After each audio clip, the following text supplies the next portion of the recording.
नमस्कार दोस्तों, YouTube के हिस्ट्री अड्डा चैनल पर मैं डॉक्टर दिवाकर मिश्रा आप सभी का स्वागत करता हूं। जब भी आप प्रतियोगी परीक्षाओं की तैयारी करते हैं तो सबसे बड़ी आवश्यकता होती है किताबों की। और जब कोई नई किताब बाजार में आती है तो कई सारे सवाल मन में उठते हैं, उत्सुकता बनी रहती है उस किताब के बारे में जानने के लिए खरीदने से पहले। क्योंकि अगर आपने किताब खरीद ली और वो किताब आपके अनुरूप नहीं रही तो पछतावा होता है, ठगा सा महसूस करते हैं आप, लगता है पैसे बर्बाद हो गए। तो आपकी उन्हीं उत्सुकताओं को शांत करने के लिए आज का यह वीडियो है, बुक लॉन्चिंग से जुड़ा हुआ। मेरे वीडियो आपको लंबे समय से नहीं मिल पा रहे थे, जिसका कारण कि मैं भी पिछले 1 साल से पुस्तक लेखन के कार्य से जुड़ा रहा। और जैसे ही पुस्तक बाजार में प्रकाशित हुई, आपके सामने स्क्रीन पर आप देख सकते हैं मध्यकालीन भारत के नाम से, जिसको पप्पू सिंह प्रजापत जी के साथ मैंने भी लिखा। इस किताब के बारे में आगे हम जानेंगे, लेकिन संक्षेप में बता दें, पप्पू सिंह प्रजापत जी का नाम न केवल राजस्थान बल्कि राजस्थान के बाहर अन्य राज्यों में भी एक जाना पहचाना नाम हो चुका है। इन्होंने लगभग 13 किताबों का लेखन कार्य किया है इतिहास से संबंधित, और ये अभी प्रकाशित हुई किताब है जो 11 फरवरी को लॉन्च हुई थी। जोधपुर में हम लोगों ने इसको लॉन्च किया था, राजदीप बुक डिपो पे। इस किताब को लिखने के क्या उद्देश्य रहे, इस किताब में क्या नयापन है, ये अन्य किताबों से क्यों अलग है, इसी की चर्चा इस वीडियो में की जाएगी। तो उससे पहले आपको बता दें, पप्पू सिंह जी ने 2020 में एक किताब लिखी थी, तराइन से पानीपत। करीब 650 पेज की यह किताब net, JRF, set, assistant professor जैसे परीक्षाओं के लिए एक मील का पत्थर साबित हुई। बहुत उपयोगी किताब थी। सारे फैक्ट आपको एक जगह संकलित करके दिए गए थे, प्रामाणिक पुस्तक थी। 2 वर्ष पश्चात उन्होंने मुगल काल के ऊपर भी किताब लिखी, मुगलकालीन भारत के नाम से। और इस प्रकार 12वीं शताब्दी से लेकर के 17वीं शताब्दी तक के लिए उन्होंने 2 किताबें लिखी। ये किताब भी 650 पेज की थी। नेट, जेआरएफ, सेट और असिस्टेंट प्रोफेसर के स्तर पर लिखी गई थी। बहुत लाभदायक सिद्ध हुई, इसने तमाम परीक्षाओं में अपनी उपयोगिता सिद्ध की।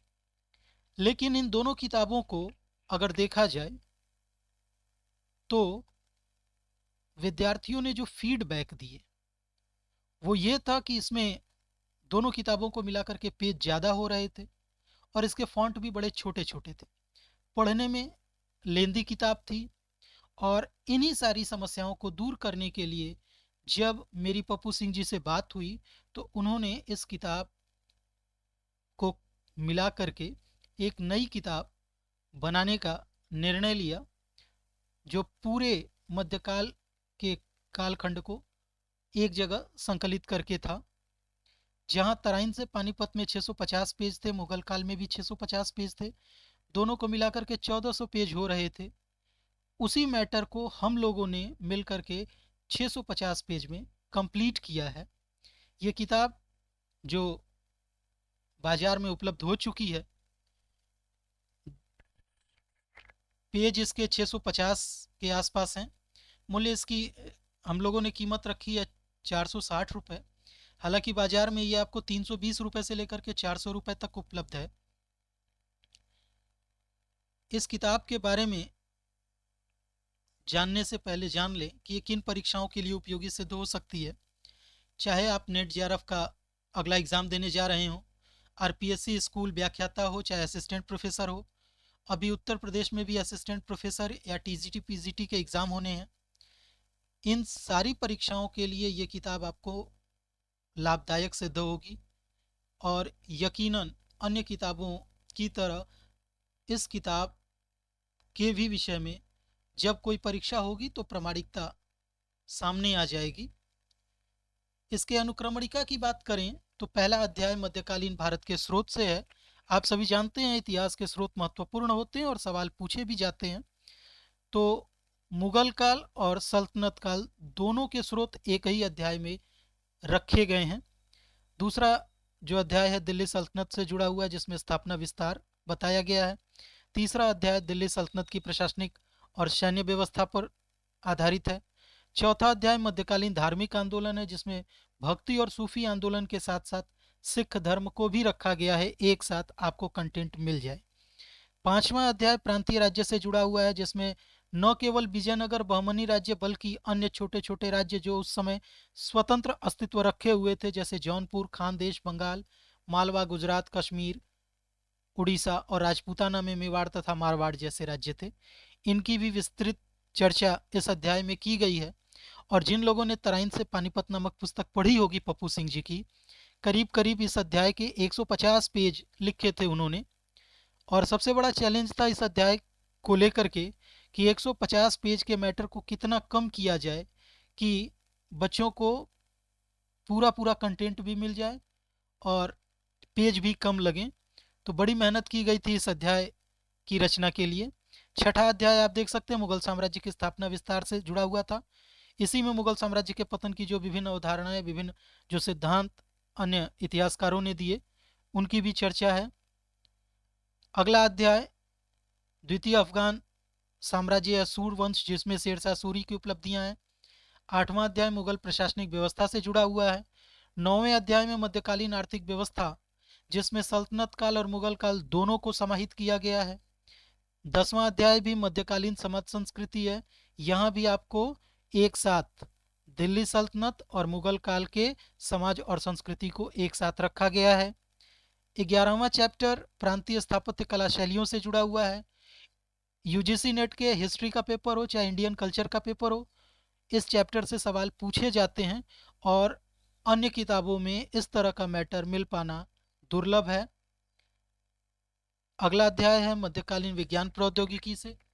13वां आप अध्याय देख सकते हैं मध्यकालीन शासकों की नीतियां, जिसमें दिल्ली सल्तनत में मंगोल नीति हो, चाहे मुगल काल में राजपूत नीति हो, दक्कन नीति हो या मुगलों की विदेश नीति हो, इनकी चर्चा की गई है। अगला अध्याय मराठा साम्राज्य से जुड़ा हुआ है, आखिरी अध्याय है इस किताब का। लेकिन मराठा साम्राज्य के चैप्टर को जब आप पढ़ेंगे तो आपको बड़ा नयापन लगेगा। इसके अतिरिक्त 6 परिशिष्ट रखे गए हैं, जिसमें पहला परिशिष्ट तुर्क आक्रमण का है, महमूद गजनबी और गोरी के आक्रमण जो भारत पर हुए। हालांकि ये पार्ट प्राचीन भारत का भी था और मध्यकाल में इसको रखने के पीछे का कारण ये था कि कहीं मध्यकाल आपको अधूरा न लगे। पहले इस चैप्टर को रखने की योजना नहीं थी, लेकिन आपके अधूरेपन को पूरा करने के लिए इसको परिशिष्ट में स्थान दिया गया। परिशिष्ट दूसरा जो है मध्यकालीन विदेशी यात्रियों और उनके वृत्तांत पर आधारित है। ये भी इतिहास जानने के महत्वपूर्ण स्रोतों में है। तीसरा अध्याय परिशिष्ट आप देखेंगे मध्यकालीन भारत के जो आधुनिक इतिहासकार जिन्होंने मध्यकालीन इतिहास लेखन का कार्य किया, उनका विवरण है। चौथे परिशिष्ट में पारिभाषिक शब्दावलियां दी गई हैं। पांचवा परिशिष्ट महत्वपूर्ण टेबल सूचियों पर आधारित है, जबकि छठा परिशिष्ट मध्यकालीन प्रसिद्ध व्यक्तित्व के विषय में है। और अंत में संदर्भ ग्रंथ सूची भी दी गई है। अगर किताब की विशेषता की बात करें तो जैसा कि आप स्क्रीन पर देख सकते हैं, किताब के हर पेज पर आपको कुछ न कुछ नया मिलेगा। जैसे इस पेज पर आप देख सकते हैं व्यक्ति विशेष के रूप में मिनहाज उस सिराज का वर्णन दिया हुआ है। तो इतिहास में जितने भी विशेष व्यक्ति हैं उनको बॉक्स बना करके अलग से हाईलाइट करके एक जगह मैटर रखा गया है। इसी प्रकार से चंगेज खान का भी जीवन वृत्त दिया गया है मंगोल नीति के अंतर्गत। आगे देखें तो इस तरह के टेबल और चार्ट आपको जगह जगह देखने को मिलेंगे इस किताब में। अभी आप देख सकते हैं प्रांतीय इतिहास से संबंधित जितने भी ग्रंथ हैं उनको एक चार्ट में बनाया गया है। इसी प्रकार से आप शब्दावलियों को देख सकते हैं इस किताब में, जैसे ये सल्तनत कालीन शब्दावली है। इसी प्रकार से सूफी शब्दावली हो, चाहे सिख शब्दावली हो, चाहे प्रशासनिक शब्दावली हो, चाहे कला स्थापत्य से जुड़े हुए शब्दावली हो, सबको यथास्थान बॉक्स बना करके रखा गया है। इसी प्रकार चाहे इतिहास के प्रसिद्ध उदाहरण हो, सल्तनत काल के हों चाहे मुगल काल के हों, जहाँ जहाँ आवश्यकता पड़ी है, जो जो कोटेशन महत्वपूर्ण थे परीक्षा की दृष्टि से, उनको इस किताब में स्थान दिया गया है। इसी प्रकार से जो महत्वपूर्ण परीक्षा उपयोगी तथ्य हैं, जैसे अभी आप स्क्रीन पर पर्शियन व्हील का उदाहरण देख सकते हैं।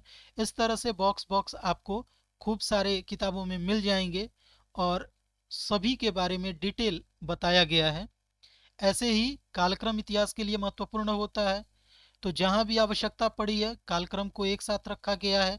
यूजीसी नेट के पेपर में आप देखें तो इस तरह के सवाल अक्सर दो चार पूछे ही जाते हैं, जहां पर आपको कालक्रम निर्धारित करने होते हैं। वहां के लिए ये आपको बड़ा महत्वपूर्ण होगा। मराठा साम्राज्य की बात करें तो इतिहास जानने के स्रोतों में मराठा साम्राज्य के स्रोत नहीं रखे गए थे, इनको अलग अध्याय में रखा गया था। इसी प्रकार से आप देखें तो शिवाजी के कालक्रम हो, चाहे मराठा सैन्य श्रृंखला हो, इनको दिखाया गया है मराठा साम्राज्य के अंतर्गत। अगर किताब प्राप्ति की बात करें तो हमारे मुख्य वितरक हैं राजदीप बुक डिपो जोधपुर। संपर्क सूत्र है आपके स्क्रीन पर। इसके अतिरिक्त आप ऑनलाइन किताब भी मंगा सकते हैं अमेजॉन फ्लिपकार्ट से भी। जाते जाते आपको बता दें, हम लोगों की जो आगामी योजना है स्कूल व्याख्याता हिस्ट्री के परीक्षा विशेषांक निकालने की, जो अप्रैल माह में प्रकाशित होगी। तो ये किताब आपको कैसी लगी हो, आप कमेंट बॉक्स में फीडबैक दें, सजेशन दें। अगर कोई कमी, कोई सुझाव हो तो वो भी अवश्य दें। आपके सुझाव और कमेंट के इंतज़ार में मैं और Pappu Singh ji. Thank you for watching History अड्डा।